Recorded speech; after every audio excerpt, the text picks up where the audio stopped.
নিরাপত্তার বিষয় নিয়ে বলছিলেন যে প্রশাসনিক নিরাপত্তা, রাজনৈতিক নিরাপত্তার বিষয়গুলো এসেছে। অর্নি আপনার কাছে অনেকগুলো প্রশ্ন রেখেছেন যে কোন বিষয়গুলো আপনাদের এখন পর্যন্ত পরিষ্কার করা হয়নি, মুক্তিযুদ্ধ বিষয়ক, নারীর বিষয়ে আপনাদের অবস্থানটা কি, ভিন্ন মতের প্রতি আপনাদের অবস্থানটা কি, এই বিষয়গুলো জানতে চেয়েছেন। আপনি কি উত্তর দেবেন? জি, নিরাপত্তা ইস্যুতে যদি আমি একটু প্রথমে বলি যে নিরাপত্তার ইউনিভার্সিটিতে কিছু কনসার্ন আছে এবং কিছু অসঙ্গতি এবং অলরেডি ঘটে গেছে। তো সেই ক্ষেত্রে আমি মনে করি যে ডাকসু নির্বাচন হওয়াটা গুরুত্বপূর্ণ, কারণ নিরাপত্তার ক্ষেত্রে এই ডাকসুর যে লিজিট বডি এটাও ফাংশন করবে। ইউনিভার্সিটি প্রশাসন আসলে ইউনিভার্সিটি প্রশাসন কোনো ফোরাম নাই, ইউনিভার্সিটি প্রশাসনকে চাপ দেবে কারা? চাপ দেবে তো একটা ছাত্রদের প্রতিনিধি, সেই বডি তো নাই, সেই বডি তো থাকতে হবে, লিজিট বডি তো থাকতে হবে। এবং ইউনিভার্সিটি কাকে সাথে নিয়ে কাজ করবে? অবভিয়াসলি স্টুডেন্ট প্রতিনিধি। সেজন্য নিরাপত্তা যে ইস্যু সেটাও আমার কাছে মনে হয় প্রশাসন খুব ভালোভাবে সলভ করতে পারবে স্টুডেন্টদের এই প্রতিনিধিত্বের কারীদেরকে নিয়ে। এরপরে যেটা এখন যদি প্রকৃত নিরাপত্তা বা যে নিরাপত্তাটা প্রয়োজন সেটি না হলেও আপনি মনে করছেন ডাকসু নির্বাচনের পর সেটি পাওয়া যাবে? হ্যাঁ, ডাকসু নির্বাচন এবং এইজন্য ডাকসু নির্বাচন হওয়া উচিত। কথা যেটি বলা হচ্ছে, বিশেষ কোনো দল কি বিশেষ গুরুত্ব পাচ্ছে আপনার কাছে মনে হয়? বিশেষ কোনো দল বিশেষভাবে গুরুত্ব পাওয়ার কোনো সুযোগ নাই, কারণ এখানে উনি যেটা বললেন যে অনেকের প্রচারণার সক্ষমতা ভিন্ন ধরনের হতে পারে, কিন্তু আমার কাছে মনে হয় যে এই সমস্ত প্রচারণা বাহিরে গিয়েও স্টুডেন্টরা খুব ভালোভাবে অবজার্ভ করতে পারে যে কে কি কারণে কি করতেছে। স্টুডেন্টরা 5 আগস্টের পর থেকে যে রাজনৈতিক সচেতনতা তৈরি হয়েছে সেখানে তারা আমাদের এক্সপ্রেশনকেও তারা রিড করতে পারে আমি মনে করি। সেই জায়গা থেকে এটা একটা ফ্যাক্ট। এখন এটা তো আসলে কিছু করার নাই। এখন আমার ধরেন যে প্রচারণার সক্ষমতা বেশি, আমি করব না। এখন যদি এটা তো নির্বাচনের একটা অংশ, তো সেই ক্ষেত্রে সচেতন যারা ভোটার তারাও সব দিক বিবেচনা করে ভোট দেবেন, সেটাই প্রত্যাশা রাখছি।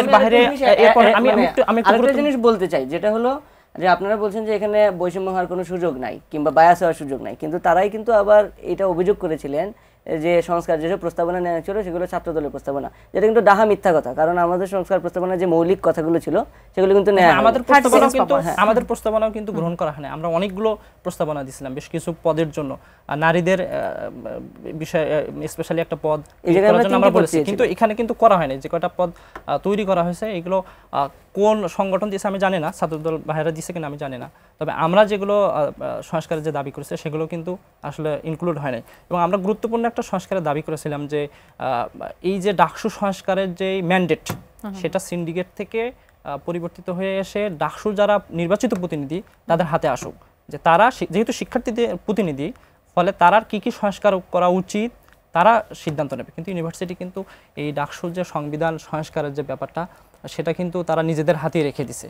আচ্ছা, এরপরে তামিম ভাই একটা অভিযোগ করছেন যে পরিবেশ পরিষদের ইস্যু অনেক আগে সলভ হয়ে গেছে। পরিবেশ পরিষদের কোনো লেজিটিমেসি নাই, কিন্তু অনেকগুলো ছাত্র সংগঠন এক জায়গায় হয়ে, আমি বলি পরিবেশ পরিষদ এটা কি ছাত্র সংগঠন কি এই অধিকার রাখে একটা ছাত্র সংগঠন আর একটা ছাত্র অবাঞ্ছিত ঘোষণা করতেই পারে, অবাঞ্ছিত ঘোষণা করতে পারে? সেক্ষেত্রে আপনাদের গ্রহণযোগ্যতা কতটুকু? আপনারা বাকি ছাত্র সংগঠনগুলোর সাথে কাজ করতে পারছেন? আমি দেখছি না কেন করতে পারছি না। আমরা তো ইউনিভার্সিটিতে এই পর্যন্ত আমরা পাবলিক প্রোগ্রাম প্রায় 60টারও বেশি করছি। আমাদের মতো পাবলিক প্রোগ্রাম এত বেশি কেউ করে নাই। এবং আমাদের পাবলিক প্রোগ্রামগুলোতে ইউনিভার্সিটিতে যে স্বতঃস্ফূর্ত শিক্ষার্থীদের যে অংশগ্রহণ সেটা আপনি কি হিসাব করছেন? মানে আপনি কি বলছেন যে আপনার উপরে সহিংসতা না চালানো হলে যে আপনার রাজনীতি করার লাইসেন্স আছে? দীর্ঘদিন এরকম একটা প্রোপাগান্ডা চালানো হচ্ছে যে পরিবেশ এটা প্রোপাগান্ডা ছিল না, that is a fact. Everybody abandon you. অনেক বেশি খোঁজাখুঁজি করার পর দেখা গেল যেটা কোনো লেজিটিমেসি নেই। ফলে এইটা একটা মব, যে ছাত্র সংগঠন সবগুলো এক জায়গায় হয়ে কোনো একটা ছাত্র সংগঠনকে নিষিদ্ধ করতে পারে। আজকে আপনি শিবিরকে করতেছেন, কালকে তো আপনার ব্যাপারে এটা হইতে পারে।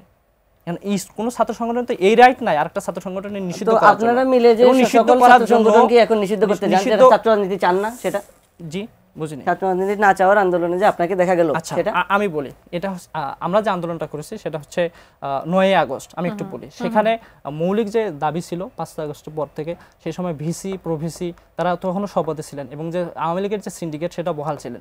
তো এটা পদত্যাগের দাবি এবং তার প্রেক্ষিতে আপনারা চাননি? হ্যাঁ। আচ্ছা, আমাদের সময় শেষে অসংখ্য ধন্যবাদ আপনাদের তিনজনকেই। আমরা চেষ্টা করব আবারও এই ইস্যু নিয়ে আপনাদের তিনজনকে পাওয়ার জন্য। এই বিতর্কগুলো আসলে অনেক প্রশ্ন আছে, অনেক বিতর্ক এখনো অসম্পূর্ণ থেকে গেল, সেটি নিয়ে নিশ্চয়ই আবারও ফিরবো। ধন্যবাদ আবারও।